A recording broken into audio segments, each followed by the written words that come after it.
Northern Greenland, Earth. Professor Ixai paced among the students in his circular classroom, lecturing them on how to survive in one of the harshest climates across all known worlds. That's a place where not a single one of the known species of the Galactic Council can survive without heavy assistance from technology. His talons pressed against the clean white floor as he navigated between the tiered seats. The classroom's transparent dome revealed Core Station's purple atmosphere beyond, while climate controls maintained different environmental pockets for each species, a necessity for such diverse ambassador trainees. Professor Ixai's sharp avian eyes swept across his students with the accuracy that made him legendary among the Academy's faculty. His gaze, capable of detecting movement from 3 kilometers away on his homeworld, settled on a glacier in the third row. His blue feathers, magnificent cobalt shifting to pink, shook with excitement at finding the perfect example for his lesson. Without breaking his stride, Ixai moved silently toward the glacier student, only the whisper of wingtips against his sides marking his approach. The other students tracked him nervously. Being singled out in Professor Ixai's class meant becoming a teaching example. He positioned himself beside the glacier's desk, shadow falling across her holographic notepad, and resumed speaking. "Consider student Ivari here," he said, gesturing with one wing. She was striking, skin like deep winter ice with an opalescent quality shifting between powder blue and frost white. Her eyes were remarkable, enlarged corneas adapted for eternal twilight, pupils that could capture every available photon. Her silver hair fell past her shoulders like snow.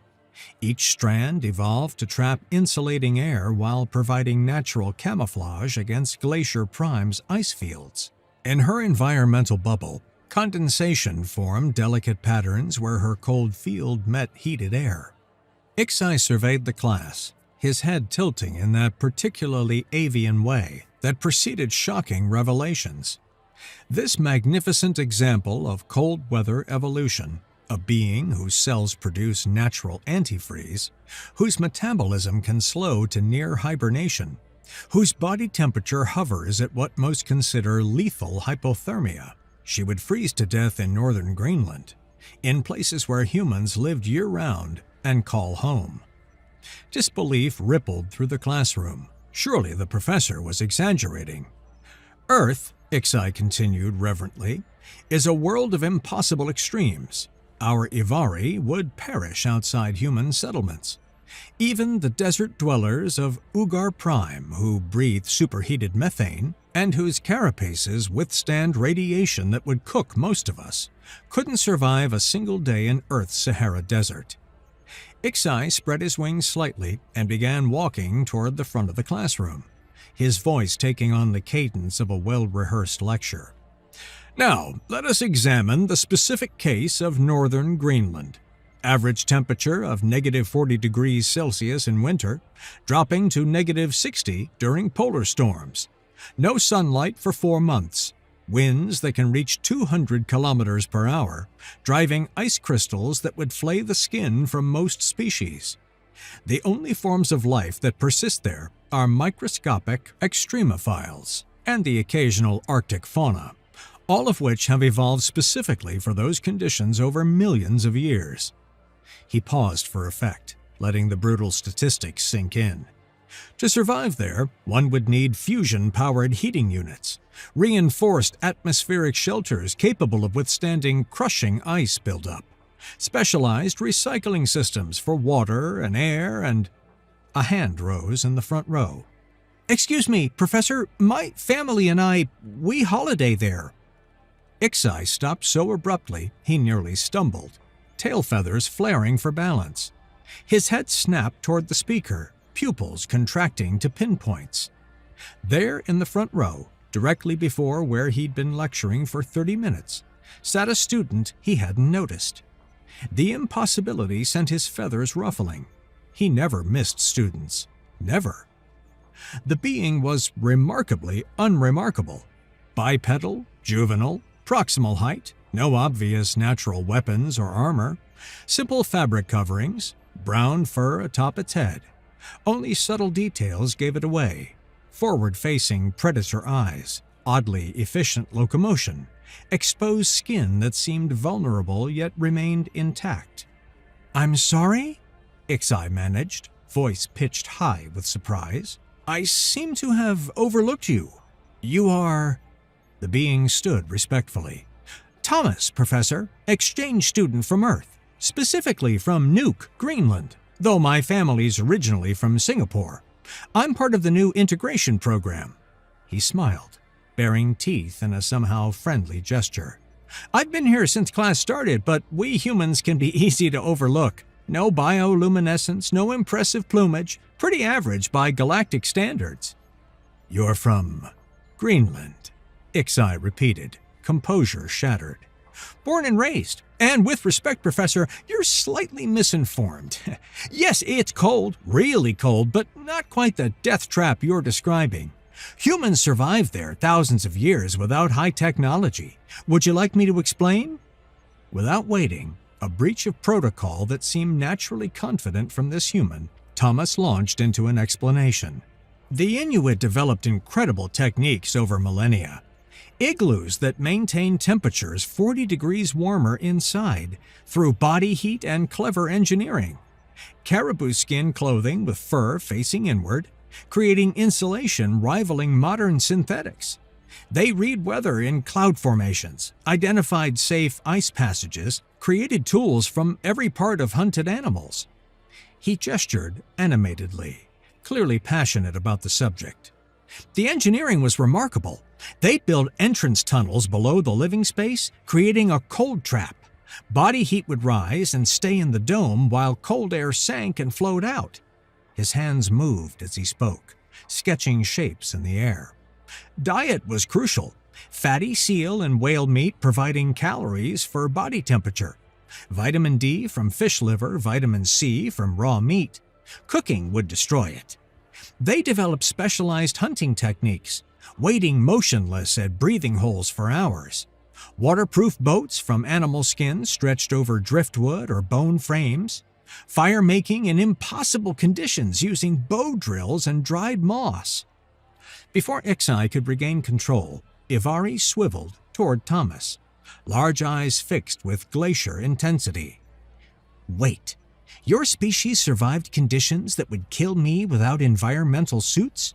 What about fusion heaters without atmospheric processors?" Thomas turned to her, smiling. "Well, we had technology, just not high-tech. Bone needles for waterproof stitching, detachable harpoons for sea hunting.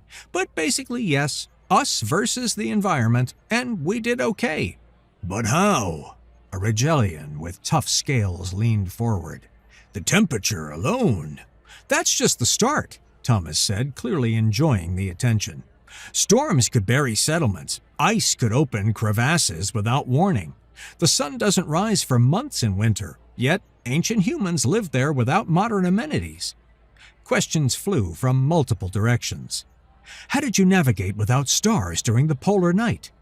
Did your ancestors really live in ice houses? Thomas fielded each enthusiastically, painting a picture of seemingly impossible human adaptability. He described navigating by wind patterns and the way snow formed around obstacles, getting vitamins from organ meats and fermented foods, maintaining culture through elaborate storytelling traditions that could last entire nights. "The old could tell stories that went on for 8 hours," he added. "They weren't just entertainment. They contained hunting wisdom, weather patterns, all encoded in adventures and myths. Kids would learn survival skills without realizing they were studying." "Look," he said finally, "if you ever travel to Earth, which I hope you do, ask a human who lives there. No offense, Professor Ixai, but theoretical knowledge only goes so far. Every region's different." He glanced apologetically at Ixai. "Theoretical classes aren't useless. Understanding science is important, but they don't tell the whole picture.